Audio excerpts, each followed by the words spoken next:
أعوذ بالله من الشيطان الرجيم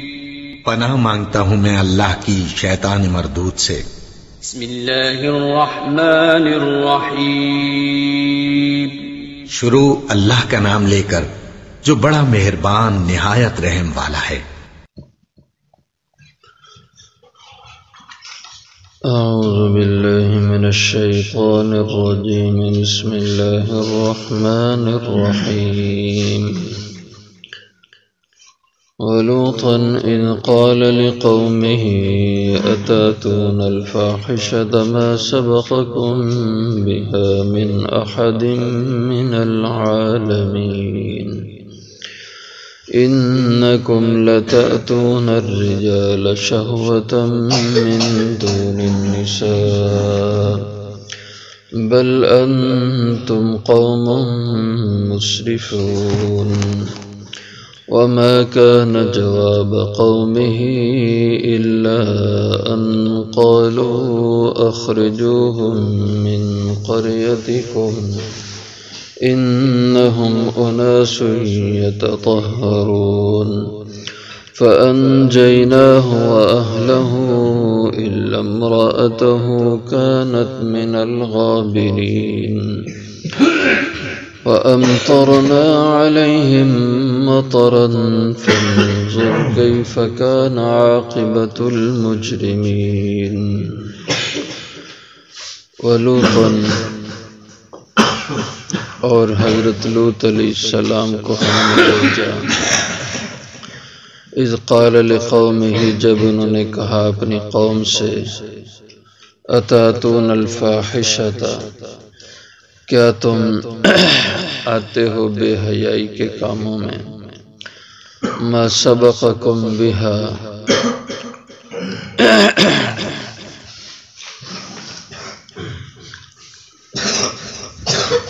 جو کہ نہ کیا ایسا کام من احد من العالمین جہاں والوں میں سے کسی ایک نے بھی انکم بے شک تم لتأتون الرجال البتہ آتے ہو مردوں پر شہوتاً شہوت رانی کرتے ہوئے من دون النساء عورتوں کو چھوڑ کر بل انتم قوم مسرفون بلکہ ہو تم ایسی قوم جو حد سے گزر جانے والے ہو وما كان جواب قومه اور نہیں تھا جواب ان کی قوم کے پاس الا مگر ان قالوا یہ کہ انہوں نے کہا اخرجوهم من قريتكم نکال دو انہیں اپنی بستیوں سے انہم اناس بے شک وہ ایسے لوگ ہیں یتطہرون جو بڑے پاک بنتے ہیں فانجیناہ واہلہ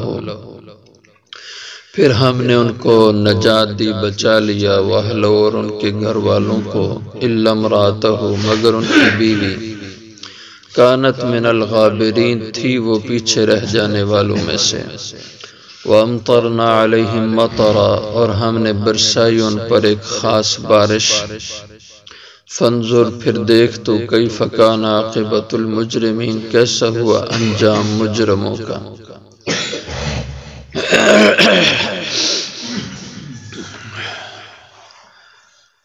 اس سے پہلے قوم عاد قوم سمود کا ذکر ہوا ہے اور اب ان کے بعد حضرت لوط علیہ السلام کی قوم کا بیان ہے۔ حضرت لوط علیہ السلام یہ حضرت ابراہیم علیہ السلام کے بھتیجے تھے۔ حضرت ابراہیم علیہ السلام کے والد کا نام آزر تھا اور ان کے والد کا نام حاران تھا، اور حضرت ابراہیم علیہ السلام جب آپ نے اپنے شہر بابل سے ہجرت کی عراق سے آپ نکل گئے اور آپ شام فلسطین کی طرف جا رہے تھے تو راستے میں جو آپ کے ہم سفر تھے یہ حضرت لوط تھے اور حضرت ابراہیم کی بیوی حضرت سارہ تھی۔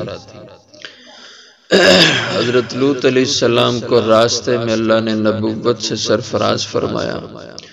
اور اردن کے علاقے میں ایک جگہ ایک علاقہ اس کا نام سدوم تھا، وہاں پہ آپ کو اللہ نے حکم دیا آپ یہیں رہ جائیں اور ان لوگوں کو تبلیغ کریں، اور حضرت ابراہیم علیہ السلام آگے چلے گئے۔ حضرت لوط علیہ السلام سدوم کے علاقے میں رہ گئے۔ یہ ایک اس وقت بڑا علاقہ تھا اور آج کل یہ سدوم موجود نہیں ہے، اور اس قوم کی جتنی آبادی تھی جس پر اللہ کا عذاب آیا، اب وہاں پہ سمندر ہے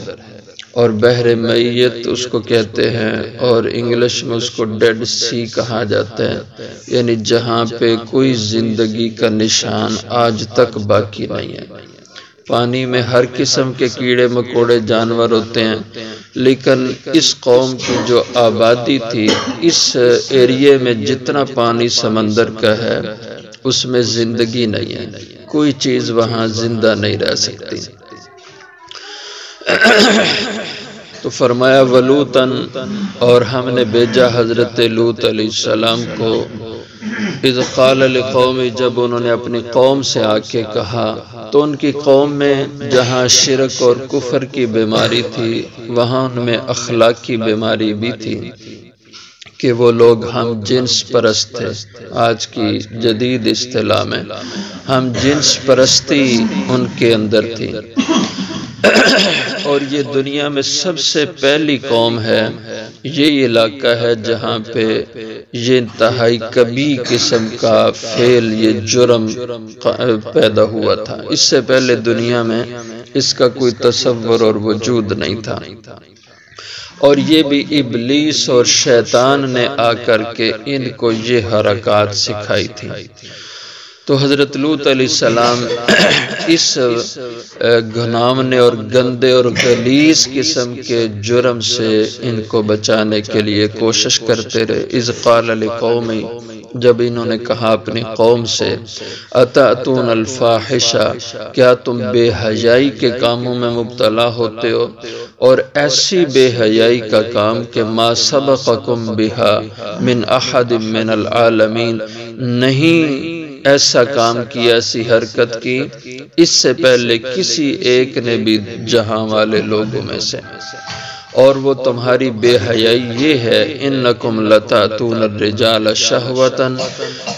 بے شک تم آتے ہو البتہ مردوں پر شہوت رانی کرتے ہوئے، من دون النساء، عورتوں کو چھوڑ کر، بل انتم قوم مسرفون، بلکہ تم ہو ایسی قوم، ایسے لوگ جو حد سے تجاوز کرنے والے ہو، حد سے گزر جانے والے ہو، اور یہ بہت برا کام ہے۔ حدیث مبارکہ میں اس کے بارے میں آتا ہے کہ جو بھی ایسی ہم جنس پرستی میں مبتلا ہو، تو حضور صلی اللہ علیہ وسلم نے ارشاد فرمایا، اقتلوا الفاعل والمفعول، ہم جنس پرستی کرنے والے دونوں کو قتل کر دو، ان کی جو شرعی سزا ہے وہ قتل ہے، کیونکہ انتہائی برا اور غلیظ ترین یہ جرم ہے، یہ حرکت ہے، اس لیے سخت ترین سزا اس کی شرع میں مقرر کی گئی ہے۔ وما کان جواب قومہ، اور نہیں تھا جواب ان کی قوم کے پاس۔ حضرت لوط علیہ السلام ان کو شدت سے اس گناہ سے بچانے کی کوشش کرتے، لیکن جب انتہا ہو گئی آپ کی مخالفت کی اور ان کی ضد کی، تو ظاہر ہے ایسی گندگی کا جواب کس کے پاس ہو سکتا ہے، کوئی دلیل کیا ہو سکتی ہے؟ تو آخر انہوں نے کیا کہا؟ نہیں تھا جواب ان کی قوم کے پاس الا مگر ان قالوا، یہ کہ انہوں نے کہا، اخرجوہم من قریتکم، کہ نکال دو ان کو، یعنی لوط کو اور ان کے ساتھیوں کو، من قریتکم، اپنی بستی اپنی آبادیوں سے، ان کو نکال لو یہاں سے۔ یعنی یہ وہی بات ہے کہ الٹا چور کو توال کو ڈانٹے، کہ گندے اور پلید لوگ ہیں، ان کو نکالنا چاہیے جو گندگی پھیلاتے ہوں، نہ یہ کہ ان کو جو پاک باز لوگ، تو کہا ان کو نکال دو اپنی بستی سے، انہم اناس یتطہرون، بے شک یہ لوگ بڑے پاک بنتے ہیں، اور واقعتاً یہ تو پاک تھے، لیکن ان کو یہ پاکی اچھی نہیں لگ رہی تھی، گندگی اچھی لگ رہی تھی، اس لیے کہا ان کو یہاں سے نکالو۔ آخر یہ معاملات چلتے رہے، اس کے مزید بھی واقعات تفصیلی دوسرے مقامات پہ موجود ہیں۔ آخر اللہ کی طرف سے اس قوم پہ عذاب آیا، اور عذاب کی شکلیں مختلف تھیں۔ پہلے ان پہ عذاب کی صورت یہ بنی فطمسنا اعینہم، اللہ تعالیٰ نے ان کی شکلیں مسخ کر دیں، شکلیں ان کی بگاڑ دیں۔ اس کے بعد پھر ان کے اوپر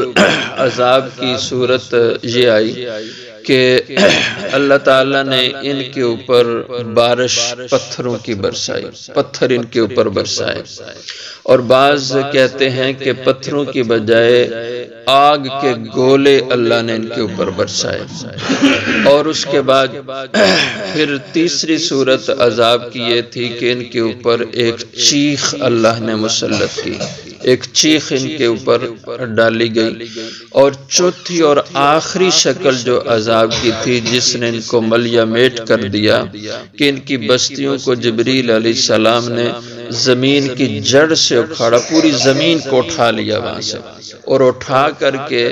آسمان کے قریب لے جا کر الٹا دیا ان کو، اور پھر یہ زمین کے اندر دھنس گئے اور ان کے اوپر زمین آ گئی۔ اور جو اللہ تعالیٰ نے اس پوری کی پوری قوم کو تباہ و برباد کر دیا، فَأَنْجَيْنَاهُ، تو یہ قوم تو ہلاک کر دی گئی، ہم نے نجات دی حضرت لوط کو، وَأَهْلَهُ، اور ان کے ماننے والوں کو جو ان پر ایمان لائے تھے۔ آپ کے گھر میں آپ کی بیٹیاں ہی بیٹیاں تھیں، بیٹا نہیں تھا، اور وہ بیٹیاں 2 یا اس سے زیادہ تھیں، اور وہ ایمان لائی تھی، لیکن آپ کی بیوی ایمان نہیں لائی تھی، بیوی کافرہ تھی۔ چونکہ پہلے حضور صلی اللہ علیہ وسلم کے ابتدائی دور تک کافر کا مسلمان سے نکاح ہو جاتا تھا۔ حضور کی اپنی بیٹیاں حضرت رقیہ، حضرت ام کلثوم رضی اللہ عنہما، یہ ابو جہل کے 2 بیٹوں عتبہ و طیبہ کے نکاح میں تھیں۔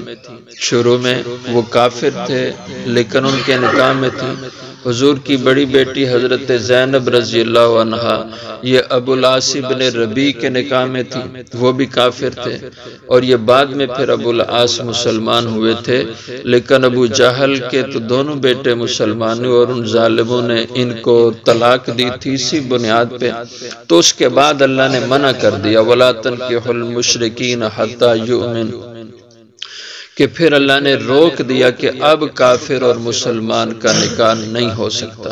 اور اب بھی یہی حکم ہے کہ مسلمان اور کافر ان کا نکاح آپس میں شرعاً ناجائز ہے۔ تو اس وقت جائز تھا۔ حضرت لوط علیہ السلام کی بیوی کافرہ تھی، ایماندار نہیں تھی، اور جب ایمان نہیں تھا تو پھر ظاہر ہے کہ وہ نجات نہیں پا سکتی تھی۔ نکلی تھی حضرت لوط علیہ السلام کے ساتھ گھر سے، کیونکہ اللہ کا حکم ہے حضرت لوط کو کہ اپنے ماننے والوں کو لے کے یہاں بستی سے نکل جاؤ، اب ان پہ اللہ کا عذاب آنے والا ہے۔ اور ساتھ حکم یہ تھا کہ واپس مڑ کے نہیں دیکھنا، یہ دوسرے مقام پہ آیت مبارکہ میں پیچھے مڑ کے نہیں دیکھنا، جو دیکھے گا وہ پیچھے رہ جائے گا۔ اور یہ آپ کی بیوی بھی ساتھ چلی تھی، لیکن یہ پیچھے مڑ کے دیکھتی رہتی، بار بار پیچھے دیکھتی، تو آخر پیچھے دیکھنے کی وجہ ظاہر ہے اس کو قوم سے الفت تھی، اس کے ہم مذہب تھے، اس لیے یہ ان کی طرف راغب تھی، تو یہ پیچھے رہ گئی۔ علم راتو، مگر آپ کی بیوی کانت من الغابرین تھی، وہ پیچھے رہ جانے والوں میں سے۔ وَأَمْطَرْنَا عَلَيْهِمْ مَطَرًا، اور ہم نے برسائی اس قوم پر مطر، ایک خاص قسم کی بارش۔ اگر پتھر مراد ہوں تو نشان زدہ پتھر تھے، یعنی ہر پتھر پر جس کو وہ پتھر لگنا تھا اس کا نام لکھا ہوا تھا، اور دوسرے مقام پہ مصومتن کہ وہ پتھر نشان زدہ تھے، ان پہ نام لکھے ہوئے تھے، اور جس کے نام والا پتھر تھا وہ پتھر اسی مجرم کو جا کے لگتا تھا۔ فانظر کیف کان عاقبۃ المجرمین، پھر تو دیکھ کیسا ہوا انجام مجرم لوگوں کا، اور آج تک عبرت کی جا ہے ان کی وہ آبادیاں کہ اللہ نے اس زمین سے زندگی کا نشان ہی ختم کر دیا۔ اب پانی موجود ہے لیکن اس پانی میں زندگی نہیں ہے، یہ اس عذاب کی آج تک نشانیاں موجود ہیں۔ اس قدر اللہ جل شانہ اس قوم پہ غضبناک ہوئے، اور جو بھی اللہ کی نافرمانی کرے، اللہ کے احکام کی سرکشی کرے، بغاوت کرے، تو اللہ کا غضب ایسے بھڑکتا ہے۔ لیکن کتنی کم عقلی کی بات ہے، آج دنیا پھر اسی طرف جا رہی ہے۔ یہ کتنا وہ معاشرہ جو اپنے آپ کو مہذب معاشرہ کہتا ہے، اس میں ہم جنس پرستی قانون کی روح سے جائز قرار دی گئی ہے، قانونی تحفظ اس کو دیا جا رہا ہے، اور ہمارے ملک میں بھی اس کی کوششیں ہو رہی ہیں، اور مختلف ایسے واقعات کروائے جا رہے ہیں ہم جنس پرستی کے، تاکہ اس میں بھی فضا پیدا۔ یہ غیر فطری طریقہ اور عمل ہے، اور غیر فطری راستے پہ چل کے انسان کبھی کامیاب ہو جائے یا انسان کبھی راحت پا سکے، یہ ممکن نہیں ہے۔ یہ اللہ کے غضب کے اعمال ہیں، اللہ کے قہر کے ٹوٹنے کے یہ اعمال ہیں، ان سے انسان کو بچنا چاہیے۔ فانظر، اللہ فرماتے ہیں تو دیکھ تو صحیح، کیف کان عاقبۃ المجرمین، کیسا ہوا انجام بدترین مجرم لوگوں کا، اللہ کی نافرمانی کرنے والوں کا۔